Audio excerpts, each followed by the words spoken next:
Welcome back to another Pocket Podcast. For those of you who are new to this, the Pocket Podcast series is pocket-sized podcasts that we've created that fit seamlessly into your busy lives. I'm here with my sister Rachel to talk about morning routines. What's going on, Rachel? Hi, nothing much. I just woke up because I'm transitioning to night shift, but I'm happy to be here. So what time were you planning on staying up until tonight? Probably about 4 a.m. I think I'm just gonna watch The Bachelor until then, and then I'll go to sleep, wake up late, get started. Sounds like great mindless entertainment to just keep your circadian rhythm Oh ready yeah, for the that night nice shift. blue light keeping me up. It'll be great. Is this the new Bachelor season? Is this like live or this is like an old Yeah, Bachelor season? it was live Oh. last night, but the episode came out on Hulu today. I wish I could say I'm cool enough to do a Bachelor breakdown, but I'm probably never going to do a Bachelor breakdown. Yeah, it's okay. It's not necessary. I know people do like March Madness brackets with all the Bachelors on the show. Oh, maybe I'll do that tonight too. So there you go. Yeah, fill out a little bracket and see who survives till the end. Yeah. All right. Well, today we're talking about morning routines, which I guess in your scenario when you do night shifts is more of like an evening routine. Yeah, both are important, especially combined.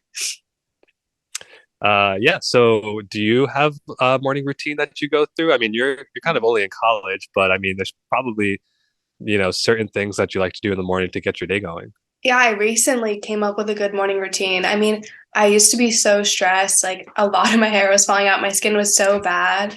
So I kind of created mornings and nights as my way to de-stress and like get ready for the day and get ready for sleeping. So right now in the morning, I wake up, I chug a lot of water, and I don't look at my phone unless I'm looking at the time. That's really important to me. Is like this is my time to get ready. I don't want to look at anything else. And then the very first thing I do is make my bed. And when I make my bed the first thing in the morning, I feel so much more productive throughout my day because it's like the first thing you accomplish. And then I just get ready and I have my breakfast and then I start my day. And it looks different every day. Nice. So yeah, Mhm. so it's good to have like a certain routine. I think you have, and like you mentioned, when you have a certain routine, especially if it's self care or even like improving your space, I think you feel really proud about it. And that consistency is what's really crucial, I think, for people feeling proud and rewarding in their actions that they take.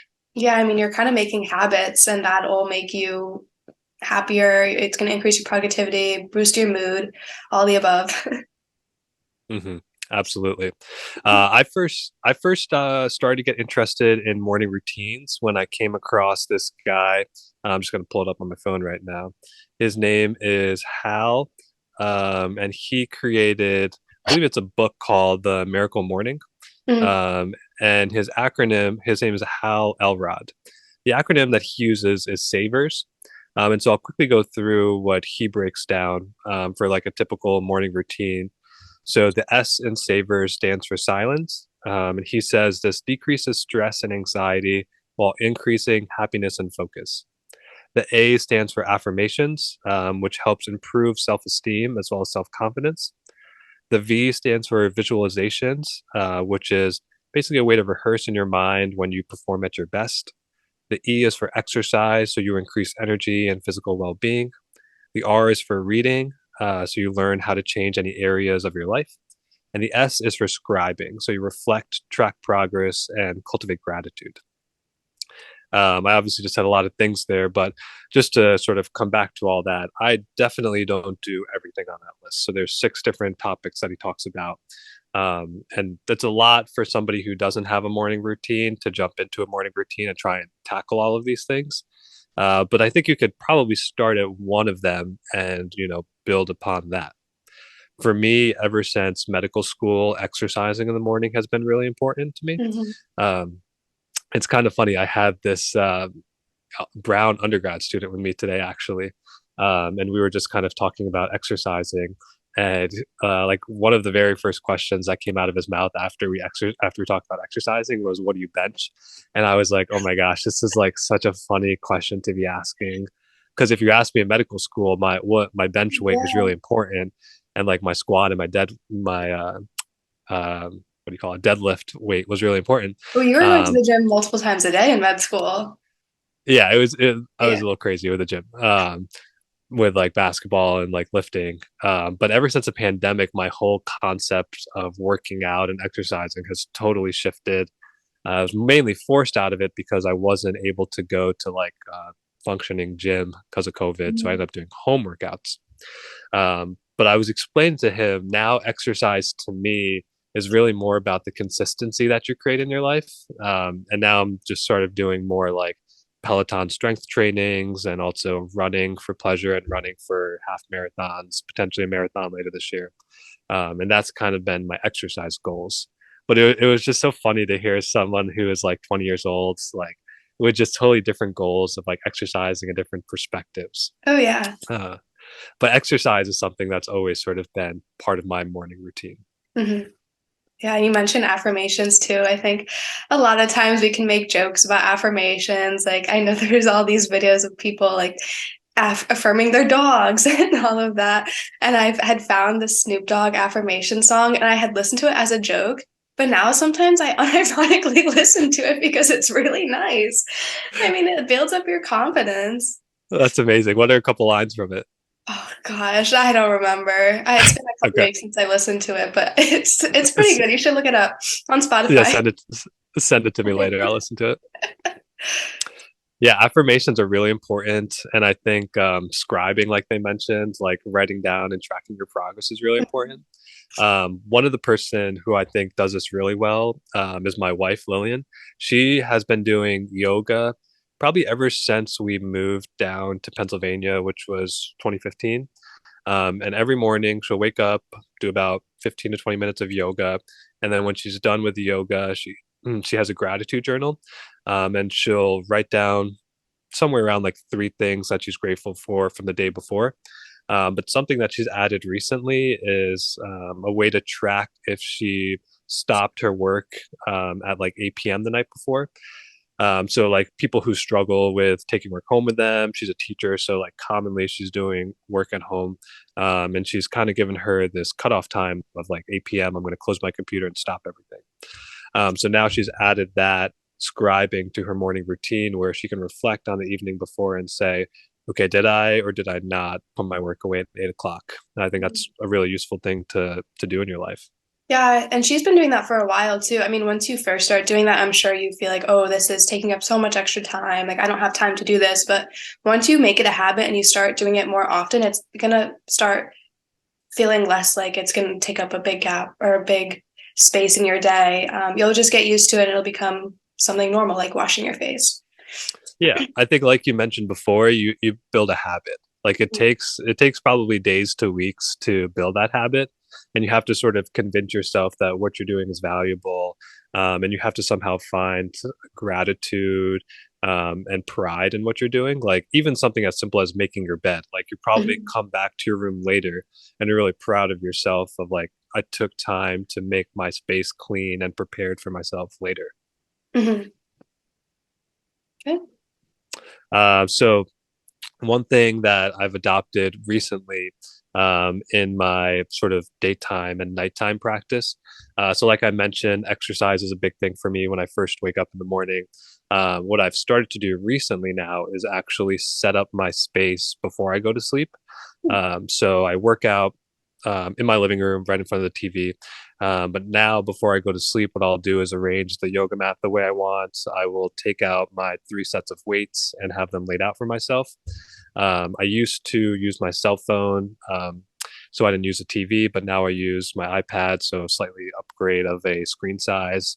So I lay out my iPad, my headphones. I wear a hairband now because my hair is so long. But I like lay out all that stuff so that when I'm like in the morning, when I'm tired, I don't have to put all that extra effort in because I've already done that and I'm ready to go.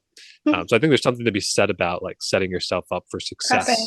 Yeah, I mean, Yeah. you're prepping your environment. I just started meal prepping for breakfast, so similar but different. Meal prepping is very big and very important. That was actually another thing that this kid asked me today was if I meal prep. I need to get you started on meal prepping. You can't be having like a quick muffin in the morning. I gotta get you on overnight oats.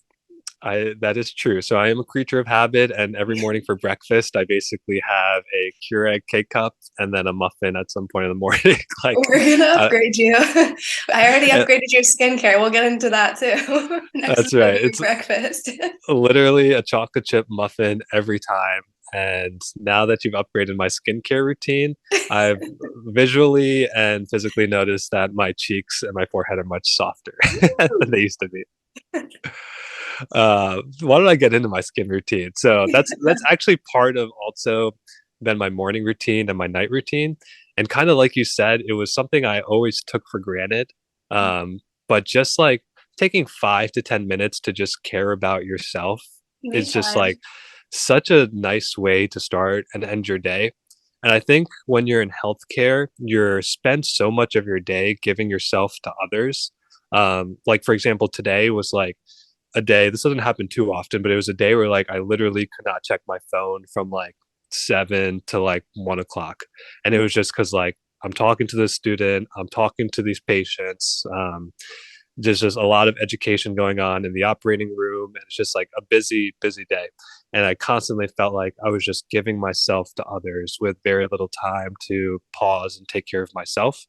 But when you have days like that, you can always fall back knowing that you're going to have these moments either at the beginning of the day or at the end of the day where you get to take care of yourself and spend some time on yourself. Hmm. So it makes it just a little bit easier to, keep giving yourself out, especially, healthcare workers, nurses, teachers, all of these jobs where you just pour out yourself to other people. So I think that's one of the values that I find in having a morning and a nighttime routine. Awesome. So, what did we take away from today's episode? So what I took away was consistency builds habits, and something as small as either making your bed or washing your face and putting cream and lotion on in the morning, just to take care of yourself, your space, your physical well-being. Those go a long way. Yeah, routines, morning and night routines have had a place in my heart recently, and I think I'm going to keep in mind the acronym that you brought up, S.A.V.E.R.S, and maybe I'll take the title of that book again too. Yeah, let But me let me. So it's called the title of the book is called The Miracle Morning, mhm. and it's by Hal Elrod, Elrod. And S.A.V.E.R.S one more time stands for silence, affirmations, visualizations, exercise, reading, and scribing. Yeah. And again, I don't try and do all of those things all at once. Like pick one, grow on it, see how much fits into your morning or night, see what works for you. I don't think it's like a one size fits all kind of thing. And over time, you're just going to build these habits that just make you feel great when you start your day and end your day. Yeah. Awesome, Rach. Well, it was good chatting with you. We've had a lot of stuff going on in the background, talking about different topics and different guest speakers. But it's always fun going back and forth with you. So looking forward to what we have coming up next. Oh yeah, I'll see you next time. All right, take care.